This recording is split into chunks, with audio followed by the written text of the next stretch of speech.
scan this. Sovi is here. Let's level up. Pedigree questions look scary, but this one moves fast. Use who gets the disorder and the gel evidence to lock the inheritance pattern in quickly. Start with the pedigree. The disorder mainly appears in males, while related females can be unaffected, which already points away from dominant inheritance and strongly suggests a sex-linked recessive pattern. Next, use the gel results for 3-2 and relatives. If 3-2 carries the family's mutated dystrophin allele without showing disease, that fits a carrier female with one normal X.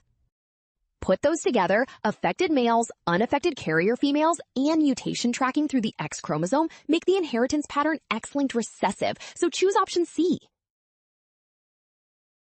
Well done! Option C. Scan now. Don't rush by guessing from labels alone. Trust the given pedigree and gel evidence, then check each inheritance clue.